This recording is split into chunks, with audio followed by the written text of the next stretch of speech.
This is Jackie, and I am here with Russ of the band Good Riddance. The band is about to release its 10th studio album, which is an amazing feat for any band. What do you attribute to your band's longevity? I don't know. We've been thinking about that. We've been talking a lot about it, like what it means to have 10 albums and to make it this far. I know that, from 2007 to 2012, we didn't play. So we weren't really a band for 5 years. So maybe that's the secret, like take a break. I don't know. But yeah, we're just really fortunate. Like we're kind of, yeah, we're filled with gratitude. We've been talking about it, like how lucky we are to get a chance to still do this, and that people still pay attention and care what we have to say, and are willing to come and support us. So Absolutely. Tell me a little bit about the meaning behind the band's album title this time around. album titles are my purview. I usually come up with like 5 or 6 options that they come to me in my head, or I'm thinking about maybe a film or a book that I read, like a line or something. And I think just given the state of the world and what's happening right now, kind of the moment that we're all in, this seemed appropriate to me. And it was the winner. Like I gave the guys like some other options, and they all unanimously wanted that. So that's what it ended up being. Yeah, there's definitely a lot going on. How does your new single Drive Faster represent the album's overall sound? I think overall it's a little bit of a deviation from most of the record. Most of the record is quite a bit darker and more severe. Drive Faster is really melodic song. So I think it's kind of in this batch of songs, it's probably a little bit of an outlier. How was that song born? Did it start with a riff, a lyric, the bridge?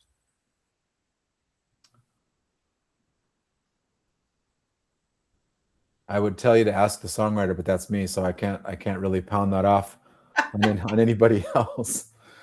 I'm trying to remember. It's been a while. So we recorded this album last April, and I started writing for it the year prior. So it's been a while since I was actually like sleeves rolled up, guitar plugged in it. I'm guessing I probably started with the verse riff, and I started singing something, and it just immediately sounded to me like bands I grew up listening to, like Crimp Shrine. That's what I really thought of first of all, and just kind of built it out from there.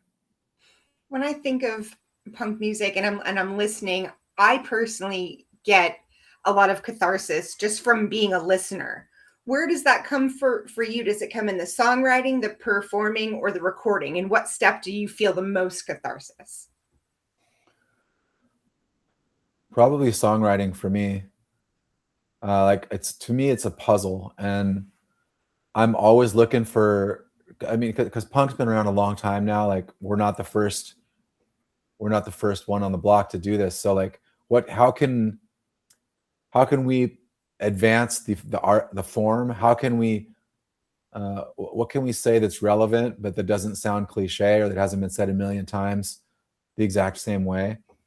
That's kind of my challenge as a songwriter, because we're in punk and in hardcore music, we're given these, we take on consciously these sort of parameters, musical parameters, and it's not really cool to stray too far outside of those. And so within those musical parameters, how can I deliver like a strident message that I think will connect with people, that's uplifting or informative in some way, but that isn't the same old thing.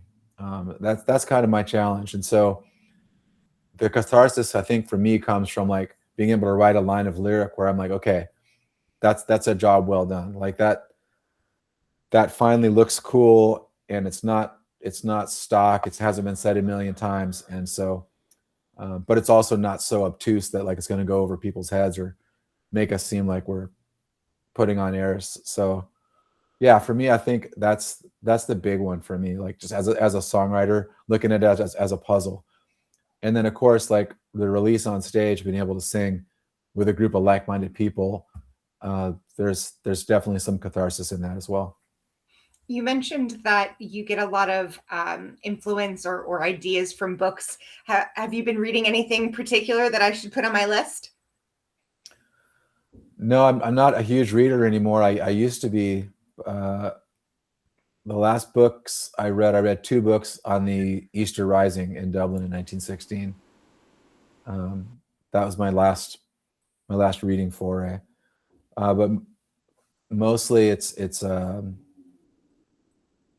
just articles and stuff online. I'm trying to, like a lot of us, I'm trying to like stay off the news these days and not just let myself get dragged down. So no book recommendations for you. Sorry, No not worries. today. How do you manage, or do you feel that you manage to have a balance between staying informed and, as you said, like there's so much going on in the news that it really can drag you down, but turning a complete blind eye to it is obviously not helpful either. So how do you balance that? I wish I knew. I don't know that. I don't know that I have lived through a time like this. Like I know my parents lived through the '60s, and that was probably a little gnarlier than what we got now, but not by much. And so I think that taking space for our mental health and checking in with each other is super vital, more than it has been in a long time. For me, it's like a spirit, keeping with my spiritual practice, meditation, breathing, remembering the serenity prayer. Like, can I do anything about this? And if so, do it. And if not, I got to let it go. Because there's so many things there's things that are within my capacity to change, and there are things that aren't. And getting a real good line on what those things are and where the separation is helpful for me. Um, yeah, it's definitely tricky. That's some good advice though. I think music is sometimes there for us as fuel and also as an escape. So I think punk music especially really fits that mold of kind of being sort of a bridge, if you will. Going back to the new album, how has your sound evolved since Thoughts and Prayers? So this album, we like for our band, we experimented quite a bit with different chord shapes and just darker overall. Um, yeah, darker sounds, more menace. I think it's not really a happy type of thing. Yeah, for me as a song as a writer, like because I write the bulk of our material on guitar, and then Luke, our guitar player, takes it from there. And so it was for us, it was a lot of just experimenting with, yeah, like not typical five chords, like a fifth, which is like the Ramones chord. Like we're trying to I'm trying to like come up with like some more things that sound fucked up and like a little more menacing and make the listener uneasy. So that's a lot of like jazz chords, inverted fifths, weird weird things. We have some stuff on this album that's not even a chord; it's just a guitar noise, and and then also I think what I was trying to do with a lot of these things, especially in some of our bridges or outros, was to step back from the guitar so it's not just blaring guitar wall to wall the whole time, but giving the song room to breathe and break to where there's a ring out and maybe there's a bass and drum kind of steady while a vocal melody rides through that. And then when the guitar does come back in, it's that much more powerful because it hasn't been there the whole time. Just things like that, trying to freshen up our sound a little bit. And I think it's been really cool. What is one song on the album where maybe a new listener sees this interview and wants to give you a listen? What's the one song you recommend they listen to get a good sense of the band's overall sound at this phase? Oh, that's a good question.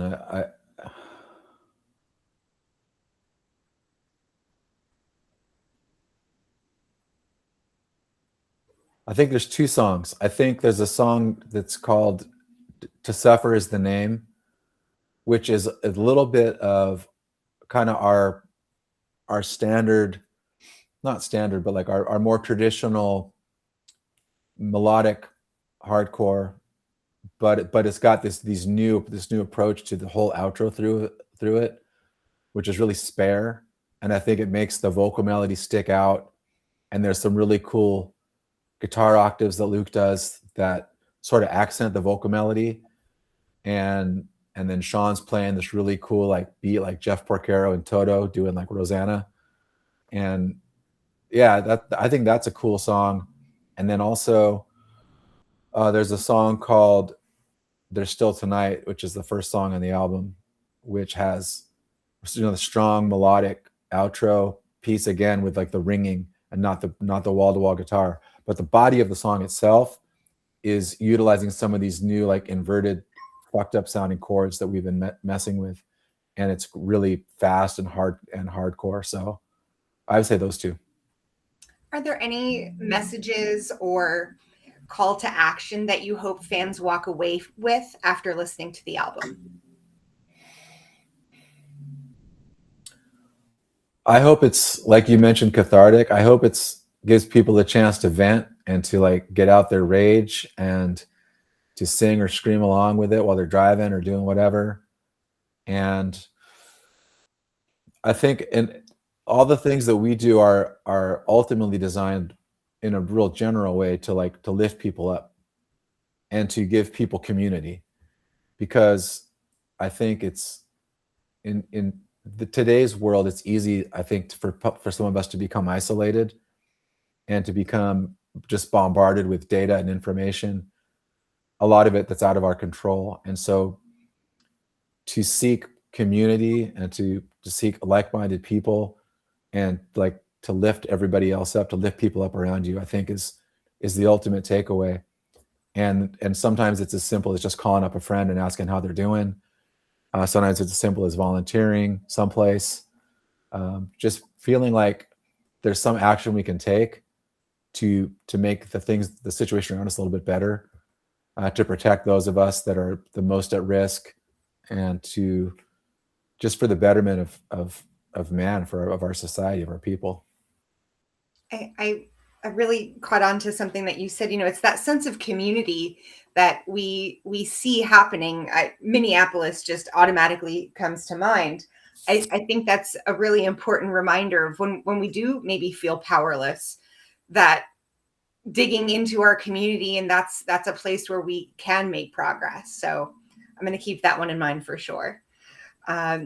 With such a broad discography now, with your 10th album, how on earth do you go about crafting a set list these days? Because I can imagine that's quite an undertaking. Yeah, it's luckily I don't have to do that. Chuck, our bass player, is kind of taking that on. So he's, yeah, because there's songs, you know, with every band, there's songs where like if you don't play certain songs, like they come after you with the pitchforks and torches. But you're also trying to get some deep cuts in there. You're trying to represent each album, what we feel is our strongest bit from each album. So, and then there's like how a song ends, like what note does that end on? Does it go into the next song, or does that sound weird if this ends on an F and the next song starts on G? Like back in the day, we wouldn't have cared about that, but now these are the things we think about to try to get a good flow through the set so that sonically it all kind of makes sense. So there's not two mid-tempo songs next to each other, so it's kind of a varied, fast, slow, mid-tempo, whatever. And then there's also some songs that through the years, like now that I'm not a young man anymore, it's not as easy for me to sing some of these songs. So like Chuck knows that there's some songs that like, this can't go late in a block of songs because I'll be just toast by then. And so we've given him lots of things to work with. And I feel like he's sort of taken it on as a hobby to craft a set list. So he'll come up with one before we have a group of shows or something, and we'll give feedback like, what about this, what about that? And then even at practice, like we just practiced today, and we thought we had a set, but we practiced it, and we're like, no, let's move that around. this didn't sound right going into that. And so it's constantly in flux almost right up until showtime. Good to know that you test it out ahead of time. You That's do. smart. Yeah. So with a new album coming out, what is up next for Good Riddance for the rest of this year?